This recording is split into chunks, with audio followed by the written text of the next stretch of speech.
Interview के सवाल और जवाब। स्वाभाविक है कि आपसे इंटरव्यू में सवाल तो पूछे ही जाएंगे। ऐसे में अक्सर दो स्थितियां बनती है।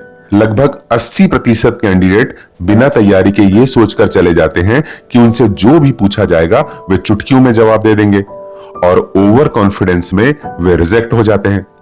बाकी के 20% कैंडिडेट तैयारी करके जाते हैं क्योंकि वे जानते हैं कि उनसे कुछ भी पूछा जा सकता है। मेरा सुझाव है कि आप भी तैयारी करके जाएं, क्योंकि इंटरव्यूअर आसानी से भांप जाते हैं कि आप तुक्का मार रहे हैं या तैयारी करके आए हैं। इसलिए कुछ सुझाव है जो आपके काम आएंगे। अपना इंट्रोडक्शन पोलाइटनेस लेकिन कॉन्फिडेंस के साथ दें। मैं यहां पर कॉन्फिडेंस की बात कर रहा हूं, ओवर कॉन्फिडेंस की नहीं। आपको जो आता है वही बताएं और बड़बोलेपन से तौबा करें। आप उनके सवालों का क्या जवाब देते हैं, इससे ज्यादा महत्वपूर्ण यह है कि आप उन सवालों का कैसे जवाब देते हैं, क्योंकि इस पर लगभग 30% अंक निर्भर करते हैं। अब हम बात करते हैं किसी भी इंटरव्यू में सामान्य रूप से जो सवाल पूछे जाते हैं वो कौन कौन से होते हैं और उनका जवाब किस तरह से दिया जाना चाहिए। Question number 1, tell me about yourself. आप अपने बारे में बताएं। इसका आंसर है परिवार या स्वयं की आत्मकथा ना बताएं, सिर्फ आपका नाम, एक्सपीरियंस, एजुकेशन और करंट जॉब में सीमित करें। दरअसल आपको यह बताना है कि उनके पास जो ताला है उसकी मास्टर चाबी आप कैसे बन सकते हैं। यहां पर मैं आपको एक सुझाव देना चाहता हूं। आप पेन और पेपर लीजिए और वो सभी क्वालिटी लिखिए जो उस कैंडिडेट में होनी चाहिए। और जब आपसे पूछा जाए कि टेल मी अबाउट योरसेल्फ, तो आपका जवाब कुछ ऐसा होना चाहिए जो उस पोजीशन की मैक्सिमम रिक्वायरमेंट को मैच करे। मान लीजिए एक कंपनी में कारपोरेट ट्रेनर की आवश्यकता है, तो उसमें क्या क्या एबिलिटी होनी चाहिए। इसलिए मैंने सबसे पहले यह समझा कि वो पीपल फ्रेंडली होना चाहिए, टीम प्लेयर होना चाहिए, इनोवेटिव होना चाहिए, स्लाइटली डिफरेंट होना चाहिए, उसके पास स्ट्रॉन्ग कंटेंट होना चाहिए, वो रिजल्ट ओरिएंटेड होना चाहिए, ह्यूमरस होना चाहिए और इंगेजिंग तो होना ही चाहिए। अब जैसे ही मुझसे पूछा जाएगा कि टेल मी अबाउट योरसेल्फ, तो मैं कुछ ऐसा जवाब दूंगा। Sir, let me start with something which is not mention in my resume. अब जैसे ही मैं ये लाइन बोलूंगा तो इंटरव्यूअर का इंटरेस्ट अपने आप मुझ में बढ़ जाएगा और वो यही सोचेगा कि ये ऐसा क्या बोलने वाला है जो रेज्यूमे में नहीं लिखा है। शायद ऐसे में वो मेरी बातें ज्यादा गौर से सुने। Sir, I really love trainings because it gives me the opportunity to be creative and different every time. It's not like day-to-day job. Every day is the new experience and I love interacting with people. I understand their challenges, problems and issues. Accordingly, I develop the strong content and solution and of course I deliver it. And you know, sir, when I see people improving, overcoming in the challenges, that is the great feelings and no word can describe that feelings. And that is what I live for. That is called golden 30 second. मैंने आपको ये English में बताया है, आप चाहे तो इसे हिंदी या आपकी प्रादेशिक भाषा में तैयार कर सकते हैं। जरूरी नहीं कि आप हूबहू ऐसा ही कहें, मैंने आपको सिर्फ एक उदाहरण दिया है। Question number 2, Why do you want to work in our company? मेरी कंपनी में जॉब क्यों करना चाहते हो? आंसर, सर, किसी के लिए भी गर्व की बात होगी यदि उसे आपकी वेल रेपुटेड कंपनी में काम करने का मौका मिले। और मुझे लगता है कि मेरा क्वालिफिकेशन, स्किल्स और एक्सपीरियंस इस जॉब से मैच करती है। तो यदि मेरा सिलेक्शन होता है तो निश्चित रूप से कंपनी को मेरे अनुभव का लाभ मिलेगा। Question number 3, Why you left your previous job या why you are looking new job? आपने पुराना जॉब क्यों छोड़ा या फिर नया जॉब क्यों ढूंढ रहे हो? आंसर, जिस कंपनी में आप जॉब कर रहे थे या कर रहे हैं उसकी बुराई बिल्कुल ना करें, सिर्फ ये बताएं कि मुझे और अच्छी अपॉर्चुनिटी की तलाश है, मैं और ज्यादा सीखना चाहता हूं। Question number 4, what is your strength and weakness? आप में कौन कौन सी खूबियां हैं और आपकी क्या क्या कमजोरियां हैं? आंसर: सर, मैं किसी भी एनवायरनमेंट में जल्दी एडजस्ट हो जाता हूं, हार्ड वर्कर हूं और काम के प्रति ऑनेस्ट हूं, पॉजिटिव सोच रखता हूं, क्रिएटिव हूं। इसके अलावा कोई और खूबी हो तो आप शॉर्ट में बता सकते हैं। वीकनेस के बारे में आप ये कह सकते हैं कि सर, वैसे तो मेरी कोई वीकनेस नहीं है, क्योंकि जब मुझे ये रियलाइज होता है कि मुझसे ये गलती हो रही है तो मैं इमीडिएट एक्सेप्ट करता हूं और करेक्ट करता हूं और दोबारा उस गलती को रिपीट नहीं होने देता। फिर भी यदि कुछ बताना ही पड़े तो आप ऐसा कुछ कहिए जो वीकनेस होते हुए भी स्ट्रेंथ साउंड करती है, जैसे sometimes I am over confident. Question number 5, what are your goals in job और लाइफ? जॉब या जीवन के लिए आपके क्या लक्ष्य हैं? आंसर: वैसे तो आप अपना कोई भी गोल बता सकते हैं, परंतु ध्यान रखें कि ऐसा गोल ना बताएं जो उस जॉब से विपरीत जाता हो। जैसे आप प्राइवेट जॉब में ये नहीं कह सकते कि मेरा गोल गवर्नमेंट जॉब पाना है। Question number 6, what information do you have about company और जॉब? आप इस कंपनी और जॉब के बारे में क्या जानते हैं? आंसर: आप उन्हें working environment, growth of company, policies, turnover, history, market share, brand value, achievements, product या चैलेंजेस के बारे में बता सकते हैं। आप ये भी कह सकते हैं कि आपकी कंपनी में एम्प्लॉय को बहुत कुछ सीखने को मिलता है। आप ऐसा सपोर्टिव प्लेटफॉर्म प्रोवाइड करते हैं कि एम्प्लॉय अपना बेस्ट परफॉर्मेंस दे सके। आपकी कंपनी में डिजर्विंग एम्प्लॉय की ग्रोथ का हमेशा ध्यान रखा जाता है। Question number 7, why should I hire you? मैं आपको ही क्यों अपॉइंट करूं? आंसर: आप अपना टैलेंट डिस्क्राइब करें, स्किल्स बताएं, आपके अचीवमेंट, एटीट्यूड और वर्क एक्सपीरियंस के साथ ही बातों बातों में सामने वाले को यह एहसास करा दें कि इस ताले की असली चाबी आप ही हैं। Question number 8, what are your expectations? यानी सैलरी को लेकर आपकी क्या उम्मीदें हैं? आंसर: sir, it will be as per the policy of company, क्योंकि हर कंपनी का अलग सैलरी स्ट्रक्चर होता है।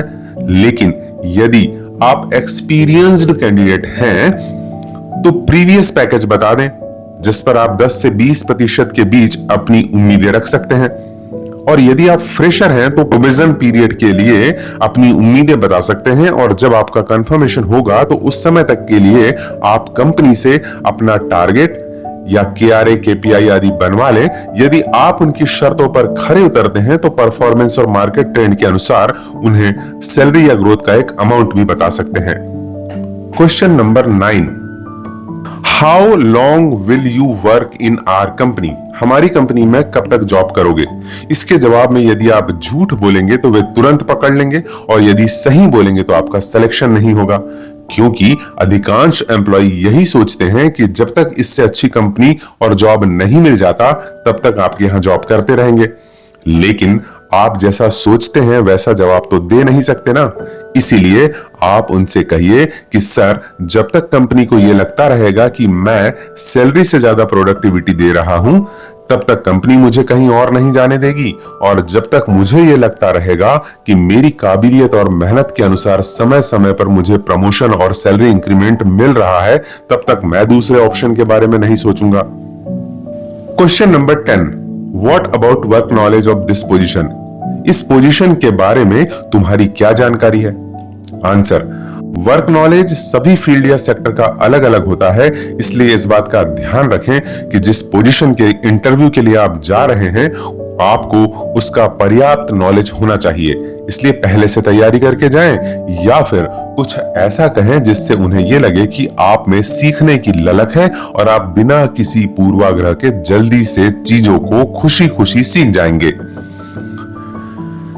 अब आता है इंटरव्यूअर व्यू।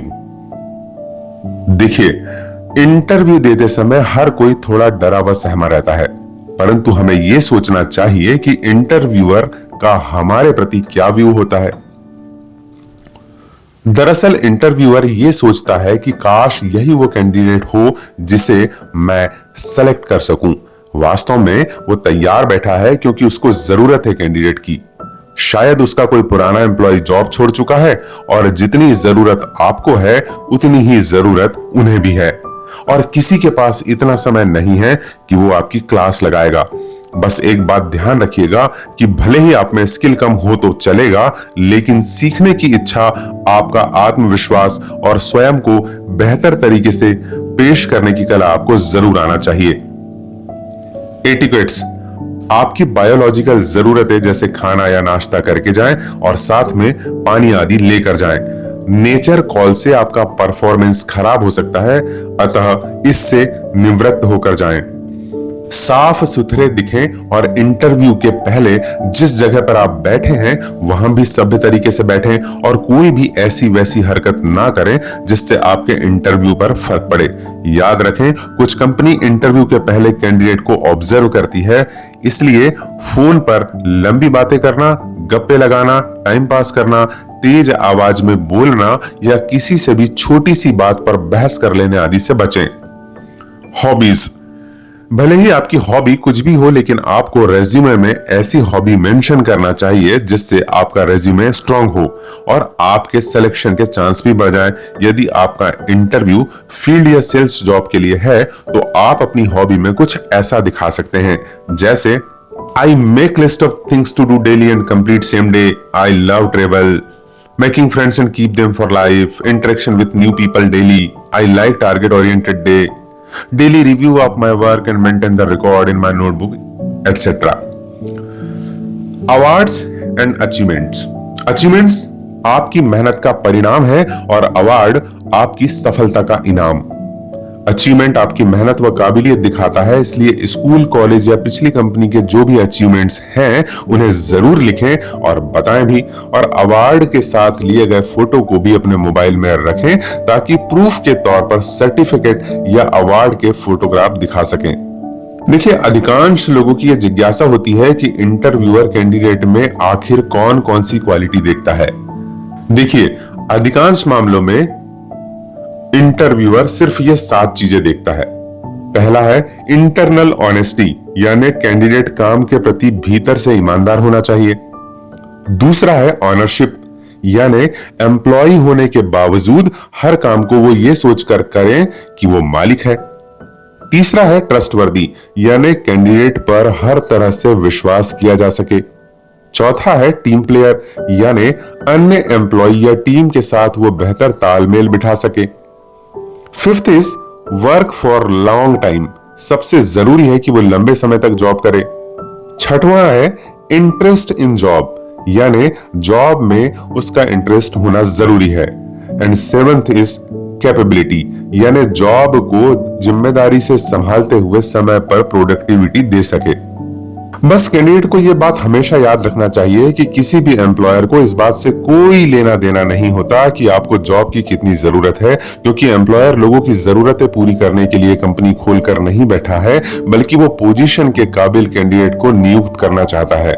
इसलिए ये भूल जाएं कि आप अपनी जरूरतें बताकर एम्प्लॉयर को प्रभावित कर लेंगे, बल्कि अपनी योग्यता और उस पोजीशन की जिम्मेदारियों को निभाने की काबिलियत दिखा पाने से ही आप सेलेक्ट हो पाएंगे। ग्रुप डिस्कशन, जब पोजीशन कम हो और कैंडिडेट ज्यादा, तब बेहतर कैंडिडेट चुनने के लिए कंपनी ग्रुप डिस्कशन करवाती है, और जिसने ग्रुप डिस्कशन में अच्छा प्रदर्शन किया है उसी का पर्सनल इंटरव्यू होता है। फिर उनमें से बेस्ट कैंडिडेट को अपॉइंट किया जाता है। तो यदि आप भी अच्छा जॉब चाहते हैं तो इंटरव्यू के साथ ही ग्रुप डिस्कशन के बारे में सभी जानकारी रखें।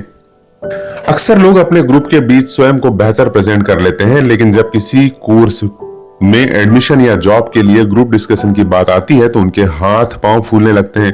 कई बार तो वे अपनी मजबूती भी प्रदर्शित नहीं कर पाते। अब तो अधिकांश कंपनियां इंटरव्यू और ग्रुप डिस्कशन के आधार पर ही कैंडिडेट को सेलेक्ट कर रही है। इसी से संबंधित कुछ बातों को हम यहां पर समझेंगे। किसी भी टॉपिक पर बोलने से पहले स्वयं को उस टॉपिक में उतार लीजिए। अगर आप ग्रुप डिस्कशन में बैठे हैं तो पहले टॉपिक के बारे में बता दीजिए, फिर उसकी खूबियों की बाढ़ लगा दीजिए। आप चाहें तो उसके नकारात्मक बिंदुओं पर भी प्रकाश डाल सकते हैं। अंत में आपके व्यक्तिगत विचार भी बता दीजिए, इससे आपका अच्छा खासा टॉपिक तैयार हो जाएगा। मेरा सुझाव है कि वाद विवाद प्रतियोगिता, तर्क वितर्क और ग्रुप डिस्कशन के अंतर को समझकर ही शुरुआत करें, और ग्रुप डिस्कशन यानी जीडी में क्या करें और क्या ना करें इसे भी पहले अच्छी तरह समझ लें। जीडी की शुरुआत करें। देखिए, ग्रुप डिस्कशन की शुरुआत करना हमेशा फायदेमंद होता है, क्योंकि इससे आप शुरू में ही अपना पक्ष रख देते हैं और आपका पहला इंप्रेशन भी अच्छा पड़ता है। बोलते वक्त मॉडरेटर और वहां मौजूद सभी लोगों से आई कांटेक्ट बनाए रखें। इससे लोगों तक आप अपनी बात भी रख सकेंगे और इससे आपका आत्मविश्वास भी झलकेगा। कई बार लोग बोलना तो बहुत कुछ चाहते हैं, मगर हड़बड़ी और जल्दबाजी में साफ साफ नहीं बोल पाने से सारा मामला गड़बड़ा जाता है। इसलिए अपनी बातों को इस तरह रखें कि लोग आपको ध्यान से सुने और किसी की बात समझ में नहीं आने पर आक्रामक न होकर माफ कीजिएगा, क्या आप अपनी बात फिर से समझा सकते हैं, इस तरह के वाक्य से दोबारा पूछ सकते हैं। देखिए, लोग अक्सर आपस में बहस करने लगते हैं, जिससे अक्सर विषय से विषयांतर हो जाता है। ऐसे में आप अपनी ओर से पहल करते हुए वापस विषय पर आएं। ये बातें स्वयं ही आपको मॉडरेटर की नजरों में ले आएगी। सकारात्मक एटीट्यूड बनाए रखें, आत्मविश्वास बनाए रखें और किसी पर बिना वजह हावी होने की कोशिश ना करें। आपकी बॉडी लैंग्वेज से ऐसा लगना चाहिए जैसे आप ग्रुप डिस्कशन में बराबर के सहयोगी हैं। समझदारी पूर्वक बोलें। आपके बोलने के दौरान ऐसा ना लगे जैसे आप सिर्फ अपने हिस्से का समय काटने के लिए बोल रहे हैं। इसलिए आपके बोलने में आपकी समझदारी, विवेकशीलता, परिपक्वता और नॉलेज भी झलकना चाहिए। दूसरों को भी सम्मान से सुने। ग्रुप डिस्कशन में लोगों को सुनने से भी कई बार लिंक मिल जाते हैं जो आपको आगे बोलने के पॉइंट्स देते हैं। ऐसे में आप अपने लिए स्पेशल स्पेस क्रिएट कर सकते हैं। ज्यादा डिटेल में ना जाएं। आगे रहने के चक्कर में कुछ कैंडिडेट जो शुरू होते हैं तो ना ही वह अपनी बातें तर्कपूर्ण ढंग से रख पाते हैं और ना ही अपनी मजबूती दिखा पाते हैं। ना तो वे दूसरों की सुनते हैं और ना ही वे दूसरों को बोलने का मौका देते हैं। इसलिए ज्यादा डिटेल में ना जाएं।